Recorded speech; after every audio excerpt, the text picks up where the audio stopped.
For years, I sent money from abroad, but when I came back, my wife had spent it all with her lover. For the past 9 years of my life, every sunrise came with the knowledge that I was far from home, far from my people, and above all, far from her. When I left for Spain to work in construction, with fake documents and a heart full of promises, I didn't do it for me. I did it for us, for Valeria, my wife, and for Nicholas, our son who had just started walking when I boarded that plane. Back then, we had nothing. Not even our own mattress, no fridge, not even a decent bed to lie on. But we had something that, to me, was worth more than all of that. Love. Or at least, that's what I believed. From the very first month I arrived in Valencia, I began sending money. At first, it was just a little because I earned just enough and lived in a shared room with 3 other men who, like me, had left their families behind. Then, when I found more stable jobs, I started sending 80% of everything I earned. Valeria told me she was saving, that she was building a future for the 3 of us. She talked about buying land, building our own house, giving Nicholas a life none of us had growing up. I believed her. I never asked too many questions. I just sent the money and trusted her. She sent me pictures of Nicholas at school, wearing new uniforms, playing with toys I could have never dreamed of as a child. I cried silently when I saw those pictures. I felt like everything was worth it. The plan was always to return after 5 years. But things didn't go as expected. A leg injury, a debt with some very impatient men, a robbery that left me without savings. Every time I was ready to come back, something else stood in my way. And Valeria never complained. She always told me, "We're waiting for you, love. It doesn't matter how long it takes. What matters is that you're okay." Until finally, this January, I managed to save enough. I sold what little I had, paid off my debts, and bought a ticket home. I didn't tell Valeria. I wanted to surprise her. I dreamed of seeing her face when she opened the door and saw me standing there with my suitcase in hand. I dreamed of hugging Nicholas, who is now almost 10 and barely knew me for video calls. But when I arrived, I didn't find what I expected. I found a stranger's house, not because of the exterior, but because of the energy inside. The paint was new. There were elegant furnishings, a huge flat screen, modern decor. But nothing had my essence. Nothing reminded me that this was my family, my home. Valeria opened the door, surprised. But it wasn't a happy surprise. It was nervous, awkward, like when a thief is caught red-handed. She hugged me, yes, but it was a cold, rushed hug. Nicholas wasn't even there. "He's out with some friends," she said, not looking me in the eye. I wanted to believe it was just the shock of my arrival, that she was disoriented. I told her I'd stay the night, and then we'd look for a place for the 3 of us to live.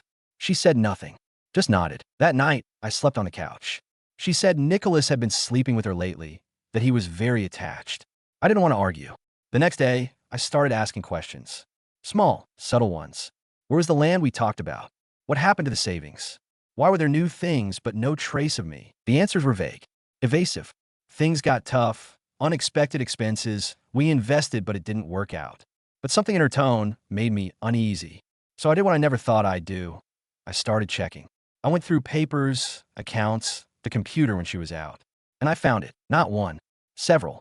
Several conversations with a man named Julian. Photos, voice messages, travel plans, even a shared bank account. They had been together for over 5 years. Since the second year of my absence. They had used my money to live a life of luxury behind my back. While I worked under the sun, hauling bricks, they went on trips. While I lived off bread and rice, they dined at expensive restaurants. While I broke my back chasing a dream, they lived their fantasy. I didn't confront Valeria right away. I needed proof, clarity. So I followed her. For a week, I pretended to look for work, pretended to be busy. And one Friday, I saw her leave the house dressed up, more than usual. I followed her to a farm outside town. And there he was, Julian, younger than me. Gym built, open shirt, confident smile. He hugged her the moment she got out of the car. They kissed. They laughed, like the protagonists of a happy story with the money I had sent. Something inside me shattered, irreparably. It wasn't just betrayal. It was the theft of years of dreams of life. I returned home like a ghost. I didn't sleep that night. And at dawn, I confronted her. "How long have you been sleeping with that guy?" She didn't deny it. Didn't cry. She just said, "For a while now. With my money, Valeria. With the money I broke my soul to send you." "It's not that simple," she said, as if that justified everything. And I exploded. I screamed. I cried. I asked her about Nicholas. Did he know? What did he think of me? Did he know his mother used his father's money to fund her lover? Valeria just said, "Don't hurt him. He's not to blame. That final line made me realize just how messed up everything was. Because she was right. Nicholas was the only innocent one in all this. The only one who deserved real love. Now I'm here, sitting in a park, writing this from an internet cafe. I don't know what to do. I have no home, no savings, no son. All I have is my passport, the clothes in my suitcase, and a burning rage inside me. But this won't end like this. I won't allow it. And that's what leads me to the plan I'm about to execute. One that, if everything goes as I imagine, will completely change the story. I'm not a violent man. I've never been. But what I felt in that moment wasn't regular anger. It was something heavier, darker. A scream held in for nearly a decade, now demanding to be heard. And yet, I didn't want to cause a scene. I didn't want to be that guy who loses control. They had already taken everything from me, but I wasn't going to let them take my dignity too. So I did the only thing I knew how to do, work. I found a small mechanic's shop that needed someone for basic tasks. It wasn't construction, but it was something. I slept in a storeroom behind a shop. The owner, Don Alfredo, was an older man who let me stay in exchange for fixing up the place. During the day, I worked like a mule, and at night I thought. I thought about Nicholas. I couldn't leave him with them. Not after what I knew. Valeria made it clear she didn't want to be with me anymore, that she had changed, and her relationship with Julian was solid. But she didn't seem interested in Nicholas beyond keeping up appearances. So I started looking for my son. I went to his school and spoke to a teacher who remembered my name. He told me Nicholas was brilliant, but lately distracted, sad, like he's waiting for something that never arrives, he said.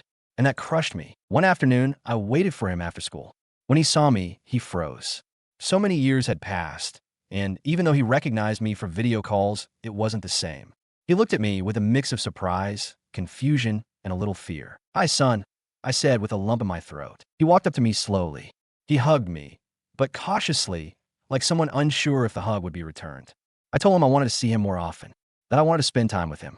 And he said something I wasn't expecting. "Mom says you left us, that you prefer to be far away." I didn't know what to say. How do you explain to a child that it was the exact opposite? How do you tell him that every brick you carried, every coin you saved, was for him? I just told him that I loved him and that none of that was true. Since then, I started looking for ways to spend time with him. I volunteered at the school, even if it was just to paint walls. Any excuse to get closer. And I did it. Little by little, he started to open up, to talk to me more, to ask me things about Spain, about my job, about why I didn't live with them. And that's when I decided I had to do something bigger, something to show him I was here to stay, that I wouldn't leave again. So I started building. With leftover materials from the workshop and the help of a couple of coworkers, I put up a small structure behind the shed where I was sleeping. A room, then a kitchen, then an improvised shower. In 3 months, I had a place where I could welcome Nicholas without shame. It wasn't much, but it was mine. Every nail I hammered, I thought of him. One day, when he came to visit me for the first time, he stayed silent. He walked through the whole place and then hugged me tightly. Tighter than ever. "Is all this yours?" "Ours, if you want," I replied. And he cried. We both cried. But as always, peace doesn't last long when there are snakes nearby. Valeria found out. A nosy neighbor told her that Nicholas was visiting me more and more, that he had even said he wanted to live with me. And then came the threat. "If you keep interfering with Nicholas, I'll report you," she said to my face, without hesitation. "Report me for what?" "I'm his father," I shouted, feeling my blood boil. "For harassment. For kidnapping, if you even think about taking him. For whatever it takes to keep you away. He's fine with me. And with Julian." That's when I knew this wasn't just about Nicholas. It was war. One she didn't intend to lose, even if she had to lie, manipulate, or make things up. But I wasn't going to lose him either. So I decided to go further. One night, Nicholas told me Julian was violent. That sometimes he yelled at him. That once he pushed him for wanting to watch a football match while he was watching a series. He told me in a low voice, like he was afraid someone might hear. That was the breaking point. I wasn't going to wait for him to be hit. I wasn't going to wait for them to destroy him from the inside. So I started documenting everything. I recorded a conversation with Nicholas where he told me. I took pictures of small bruises he said he got playing, but they didn't match that story. I spoke with a psychologist friend of Don Alfredo's who agreed to talk to Nicholas and give me a professional report. And now, with all that in hand, I have a plan. One that doesn't involve court because I can't afford a lawyer. But it does involve something else, truth and community. Because if there's one thing I learned from the forums, the parent groups, the networks, it's that when you tell the truth, there are people willing to listen. Next week, I'll do something that could change everything. Something public. Something that could either destroy me completely or bring my son back to me. At 5 a.m., I was up, I'd barely slept 2 hours that night. I felt like a criminal planning his final move, but with the difference that I hadn't committed any crime. My only mistake was trusting and loving. But in this world, those who love with their soul get their heart ripped out with teeth. Everything was ready. The psychologist's report, the recordings, the photos. And I had something else, a social media account I had opened weeks ago, anonymous, but with a detailed story, photos of my work in Spain, proof of the money transfers I made for almost 8 years. And now, the videos. Everything chronologically organized, clean, powerful. I didn't need names, just the truth. I uploaded everything at dawn, along with a message explaining how I had worked under brutal conditions to send money to my family, how I returned to find my wife with another man, and how that same man mistreated my son. Within minutes, the post started spreading. People shared it, commented, wrote to me. But virality isn't compassionate. I learned that quickly. The post reached Valeria and Julian within hours. And what came next was a chain of injustices I didn't see coming. At 2 in the afternoon that same day, 2 police officers showed up at my work. "Are you Marco Beltran?" They asked. "Yes, you've been summoned for defamation and harassment. We need you to come with us." They took me like a thief, no handcuffs, but with everyone in the workshop staring at me. Don Alfredo tried to step in, but they pushed him aside. At the station, I was informed that Valeria and Julian had filed a complaint for defamation, invasion of privacy, and manipulation of a minor. Manipulation? He's my son. I protested. "That'll be up to the prosecutor to decide," an officer said, without even looking at me. They released me the next morning, but it was already too late. Don Alfredo, even though he liked me, asked me not to come back. "I don't want trouble with the police, Marco. You understand." I didn't blame him. Honestly, I didn't blame anyone except Valeria. What followed was a silent hell. Doors closed everywhere. Some said I was just looking for fame. Others that the abuse was all made up. No one wanted to get involved. No one wanted problems with a desperate mother just trying to protect her son from a bitter father. Meanwhile, Nicholas vanished. Literally. They changed his school. They moved house. Valeria's number no longer worked. I tried going to their old place and was told they had moved out in a hurry. As if I were a threat. I went weeks without knowing anything. I slept on a borrowed mat, ate thanks to a community kitchen. But the worst hunger wasn't for food. It was for justice. And that never came. One day, while walking through a park, I saw Julian. He was alone, on a bench, talking on the phone. I walked up slowly, without him noticing, and I listened. "No, babe, that guy burned himself out. Everyone thinks he's crazy. Valeria already got a restraining order." He laughed. That laugh, it chilled my blood. "Yeah, we used all the money he sent. So what? He's the one who left. Let him cry." I couldn't take it. I confronted him. I launched at him like an animal. Not with fists. With words. "You're trash, Julian. You take advantage of what I built. But this isn't over." He just smiled. "It's already over, Marco. You're alone. No one believes you. And the kid won't see you again. He won't remember who you are in a few years. You've lost. Accept it." And yeah, I felt defeated. But there's something worse than defeat. The certainty that everything you did was useless. What did I work 12, 14 hours a day for all those years? So another man could live with my son in the house I paid for with the money I broke my back to earn? There's no forgiveness for that. I decided to disappear for a few days. I went to a remote farm with a childhood friend who still trusted me. I sat silently by a fire every night and wrote. Everything, in full detail. Dates, evidence, conversations, recordings. It was my emotional testament. And then a surprise came. A notification. An account with a fake name messaged me on Instagram. "Dad, it's me. I'm at a farm." They pulled me out of school. Julian took my phone. I ran away one day just so I could try to find you. I am scared. It was Nicholas. His message included coordinates. Not exact, but a rural area I knew well. I couldn't call the police. I had no legal right. But I couldn't stay still either. I packed a backpack. I took food, some clothes, a flashlight, and an old phone with GPS. And I left. Back to hell. Because if they had already taken everything from me, I wasn't going to lose my soul too. And my soul was him. The road was narrow and rocky. It had rained the night before, and the mud clung to my boots as if trying to hold me back. But I didn't stop. I had one image in my mind. Nicholas, fear in his eyes, waiting for his father to come for him. It took me almost an entire day to get there. It was a half-abandoned farm, with crooked fences and overgrown grass. I didn't see any movement, so I waited until nightfall.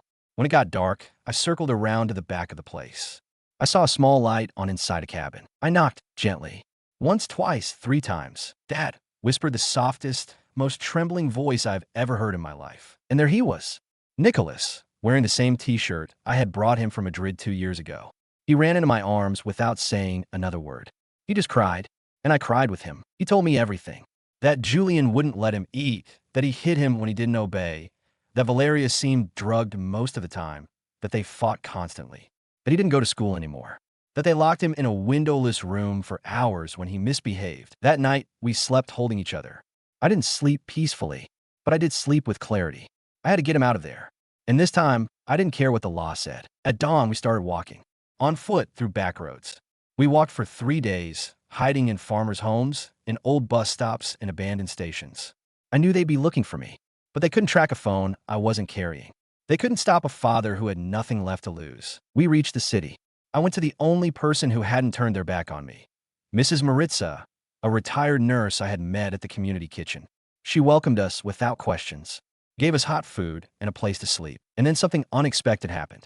While Nicholas was sleeping, I got a call from an unknown number. "Marco, it's Carolina, Valeria's sister." My body tensed up. I didn't know whether to hang up or listen. "Julian is dead. They found him yesterday. At the farm. They say it was an overdose. But there's something else." I said nothing. "Valeria is in shock. She says you killed him, that you poisoned him." I laughed. A dry, hollow laugh. I didn't even have the energy to be outraged. "What do you want, Carolina?" "She's going to try to press charges. But there's something you should know. Before he died, Julian beat her so badly he fractured her jaw. Nicholas wasn't the only one who suffered. The police were already investigating domestic violence. That's why they were hiding." I felt air return to my lungs for the first time in months. It wasn't redemption. It was a breath. A few days later, I was contacted by a foundation. Someone anonymous had sent in my full story. The testimony, the evidence, the photos, everything. And most striking of all, Nicholas speaking on camera, telling his truth. The video went viral. But this time in my favor. They offer me legal help. With no evidence against me and the story out in the open, Valeria vanished. No one heard from her again. Some said she checked into a clinic. Others, that she fled the country. I got a job on a farm, far from the city. Nicholas attends a small school, surrounded by trees. He still has nightmares sometimes, but he no longer sleeps in fear. I thought that was the end, the two of us rebuilding ourselves. But a few weeks ago, I found a letter. It was hidden inside Nicholas's favorite stuffed animal. It was from Valeria. "Marco, if you're reading this, it's because I failed. I know you'll never forgive me, and I don't deserve it. But I want you to know that nothing I lived with Julian was love. It was punishment. He threatened me, controlled me, and destroyed me. I should have never pushed you away. I should have never replaced you with anything. Take care of Nicholas. Forgive me if you can. If you can't, I understand. I burned it. Not out of hatred. For closure. No one could give me back the lost years. No one will return the hugs I didn't give, the Christmases I spent alone, the tears Nicholas shed. But I'm here. He's here.